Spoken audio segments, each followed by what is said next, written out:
ವಿಷ್ಣು ಫ್ಯಾಮಿಲಿಗೆ ಸ್ವಾಗತ ಸುಸ್ವಾಗತ. ಜ್ಞಾನಾರ್ಜನೆ ಹಾಗೂ ಮನೋರಂಜನೆ ನಮ್ಮ ವಾಹಿನಿಯ ಮುಖ್ಯ ಉದ್ದೇಶ. ನಮ್ಮ ಚಾನೆಲ್ ಅನ್ನು ಮೊದಲನೇ ಬಾರಿಗೆ ವೀಕ್ಷಿಸುತ್ತಿದ್ದರೆ ಇಲ್ಲಿನ ಎಲ್ಲಾ ವಿಡಿಯೋಗಳನ್ನು ಲೈಕ್ ಮಾಡಿ, ಶೇರ್ ಮಾಡಿ ಹಾಗೂ ನಮ್ಮ ಚಾನೆಲ್ ಅನ್ನು ಸಬ್ಸ್ಕ್ರೈಬ್ ಮಾಡಿ. ನಮಸ್ಕಾರ. ಇವತ್ತಿನ ನಮ್ಮ ಡೀಪ್ ಡೈವ್ ಇದು ಸುದರ್ಶನ್ KS ಅಂದ್ರೆ ಕಾವ್ಯನಾಮ ವಿಷ್ಣುನೂತ ಅವರ ಪ್ರೇಮ ಗೀತಾಮೃತ ಸಂಕಲನ ಇದೆಯಲ್ಲ, ಅದ್ರಲ್ಲಿ ಬರೋ ಒಂದು ತುಂಬಾ ಮುದ್ದಾದ ಗೀತೆ ಓ ಪ್ರೇಮವೇ ನೀನೆಷ್ಟು ಮಧುರವೋ ಬಗ್ಗೆ. ಹೌದು, ಚಿಕ್ಕದಾದ್ರೂ ಬಹಳ ಆಳವಾದ ಭಾವನೆಗಳನ್ನ ಹಿಡಿದಿಟ್ಟಿರೋ ಕವಿತೆ ಅದು. ನಿಜ. ಇದು ಪ್ರೀತಿಯ ಮೊದಲ ಹೆಜ್ಜೆಗಳು, ಅದರ ಭಾವಲೋಕ ಹೇಗಿರುತ್ತೆ ಅಂತ ತೋರಿಸುತ್ತೆ ಅಲ್ವಾ? ನಮ್ಮ ಇವತ್ತಿನ ಉದ್ದೇಶ ಅಂದ್ರೆ ಈ ಕವಿತೆಯ ಸಾಲುಗಳಲ್ಲೇ ಹೋಗಿ ಆ ಮಾಧುರ್ಯ, ಆಮೇಲೆ ಬರೋ ಮೌನ, ಕನಸುಗಳು, ಕಂಪನ, ಆ ತಲ್ಲಣ, ಇದೆಲ್ಲ ಏನು ಅಂತ ನೋಡೋಣ. ಖಂಡಿತ. ಇದು ಪ್ರೀತಿಯ ಶುರುವಿನ ಒಂದು ಸೂಕ್ಷ್ಮ ಚಿತ್ರಣ ಕೊಡುತ್ತೆ. ಕವಿತೆ ಶುರುವಾಗೋದೇ ಸಿಕ್ಕಾಪಟ್ಟೆ ಇಂಟ್ರೆಸ್ಟಿಂಗ್ ಆಗಿದೆ ನೋಡಿ. ಹೌದು, ಹೇಗೆ? ಓ ಪ್ರೇಮವೇ ನೀನೆಷ್ಟು ಮಧುರವು ಅಂತ ಆ ಸಿಹಿಯನ್ನ ಒಪ್ಕೊಳ್ತಾರೆ. ಆದ್ರೆ ತಕ್ಷಣವೇ ನೀ ಮೂಡಲು ಮನವು ಏಕೆ ಮೌನವು ಅಂತ ಒಂದು ಪ್ರಶ್ನೆ ಹಾಕ್ತಾರೆ. ಅದೇ ವಿಶೇಷ ಅಲ್ವಾ?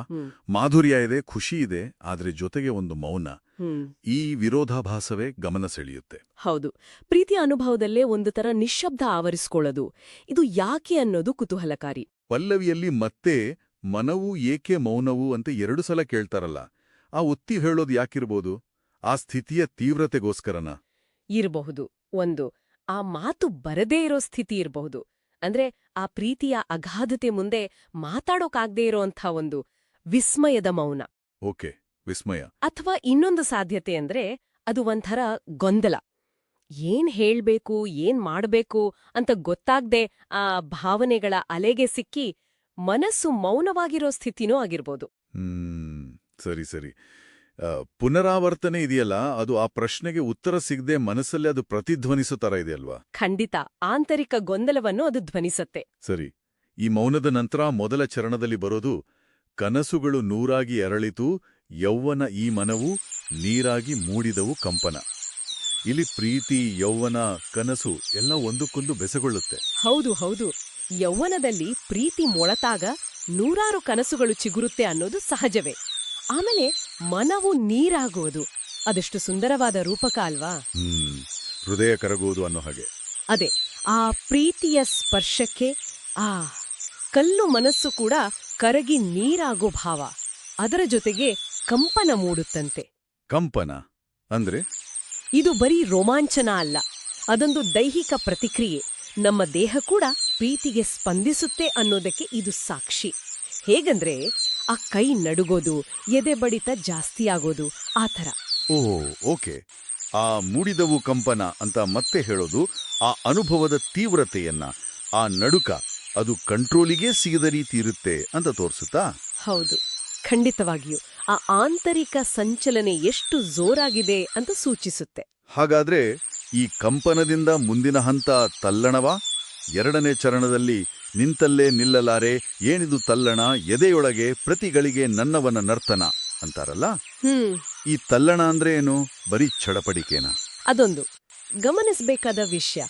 ತಲ್ಲಣ ಅಂದ್ರೆ ಬರೀ ರೆಸ್ಲೆಸ್ನೆಸ್ ಅಲ್ಲ, ಅದರಲ್ಲಿ ಒಂದು ನಿರೀಕ್ಷೆನೂ ಇರುತ್ತೆ, ಒಂಥರ ಕಾತರದ ಚಡಪಟಿಕೆ ಇರುತ್ತೆ.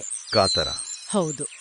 ನಿಂತಲ್ಲೇ ನಿಲ್ಲೋಕ್ ಆಗಲ್ಲ, ಆದ್ರೆ ಅದು ನೋವಿನಿಂದ ಅಲ್ಲ, ಬದಲಿಗೆ ಏನೋ ಒಂದು ಉತ್ಸಾಹ, ಯಾವಾಗ ಭೇಟಿಯಾಗುತ್ತೀನೋ, ಯಾವಾಗ ನೋಡ್ತೀನೋ ಅನ್ನೋ ತರದ ಕಾತರದಿಂದ ಕೂಡಿರ್ಬೋದು.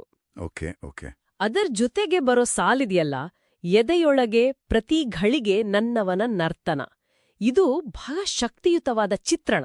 ಹೌದು. ಪ್ರೀತಿಸಿದವರ ನೆನಪು ಅಥವಾ ಅವರ ಭಾವನೆ ಎದೆಯಂದೇ ಪ್ರತಿಕ್ಷಣ ಡ್ಯಾನ್ಸ್ ಮಾಡ್ತಿರೋ ಹಾಗೆ, ಅಂದ್ರೆ ಮನಸ್ಸು ಪೂರ್ತಿಯಾಗಿ ಅವರಿಂದ ತುಂಬಿ ಹೋಗಿರೋ ಸ್ಥಿತಿ. ನನ್ನವನ ನರ್ತನ ಅಂತ ಪುನಃ ಹೇಳೋದು, ಅದು ಆ ಆವರಿಸಿಕೊಳ್ಳುವಿಕೆ ನಿರಂತರವಾಗಿದೆ, ಅದರಿಂದ ತಪ್ಪಿಸ್ಕೊಳ್ಳೋಕ್ ಆಗಲ್ಲ ಅನ್ನೋ ಸ್ಥಿತಿಯನ್ನ ಇನ್ನೂ ಗಟ್ಟಿ ಮಾಡ್ತಾ. ಖಚಿತವಾಗಿಯೂ.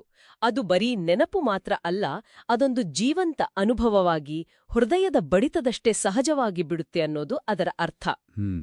ಇದು ಪ್ರೀತಿಯ ಆರಂಭದ ಹಂತದಲ್ಲಿ ಕಾಣುವ ಒಂದು ರೀತಿಯ ಗೀಳು ಅಥವಾ ಇಮರ್ಷನ್ ಅಂತೀವಲ್ಲ, ಆ ಸ್ಥಿತಿಯನ್ನು ಕವಿ ತುಂಬಾ ಚೆನ್ನಾಗಿ ಹಿಡಿದಿಟ್ಟಿದ್ದಾರೆ. ಒಟ್ಟನಲ್ಲಿ ಈ ಕವಿತೆ ಏನ್ ಹೇಳುತ್ತೆ ಅಂದ್ರೆ, ಪ್ರೀತಿ ಮೊದಲು ಮಾಧುರ್ಯ ತುರುತ್ತೆ, ಆಮೇಲೆ ಸ್ವಲ್ಪ ಮೌನ ಆವರಿಸುತ್ತೆ, ಆಮೇಲೆ ಕನಸು ಕಂಪನ ಶುರುವಾಗಿ ಕೊನೆಗೆ ಒಂದು ತಲ್ಲಣ ಮತ್ತೆ ಮನಸ್ಸಲ್ಲಿ ಸದಾ ವ್ಯಕ್ತಿಯ ನರ್ತನ.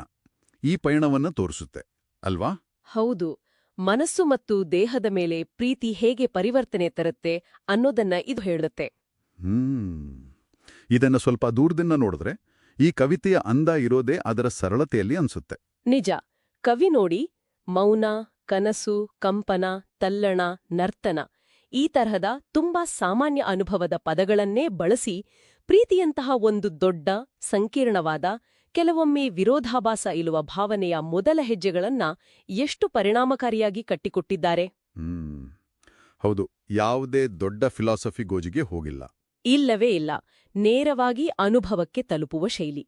ವಿಷ್ಣುನುತ ಅವರ ಕಾವ್ಯದಲ್ಲಿ ಈ ಸಹಜತೆ, ಪ್ರಾಮಾಣಿಕತೆ ಕಾಣಿಸುತ್ತೆ. ಇದಕ್ಕೆ ಇದೊಂದು ಒಳ್ಳೆ ಉದಾಹರಣೆ. ಆ ಸರಳತೆಯೇ ಇದರ ಶಕ್ತಿ. ಈಗ ಕೇಳುಗರು ಯೋಚನೆ ಮಾಡಕ್ಕೆ ಇಲ್ಲೊಂದು ವಿಷಯ ಇದೆ ನೋಡಿ. ಹೇಳಿ. ಈ ಗೀತೆ ಪ್ರೀತಿಯ ಆರಂಭದ ಹಂತಗಳನ್ನ, ಬಹುಶಃ ಸ್ವಲ್ಪ ಮುಗ್ಧ ಹಂತಗಳನ್ನ ಹೇಳುತ್ತಲ್ವಾ? ಹೌದು. ಈ ಪ್ರೀತಿ ಸಮಯ ಕಳೆದಂತೆ ಬೆಳೆದಾಗ, ಪ್ರಬುದ್ಧವಾದಾಗ ಈ ಆರಂಭದ ಮಾಧುರ್ಯ, ಮೌನ, ಕಂಪನ, ತಲ್ಲಣ, ಆಂತರಿಕ ನರ್ತನ ಇದೆಲ್ಲ ಏನಾಗಬಹುದು? ಒಳ್ಳೆ ಪ್ರಶ್ನೆ. ಅವು ಮಾಯವಾಗ್ತವ ಅಥವಾ ಬೇರೆ ರೂಪ ತಗೊಳ್ತವ? ಇದು ಯೋಚನೆ ಮಾಡಬೇಕಾದ ವಿಷಯ.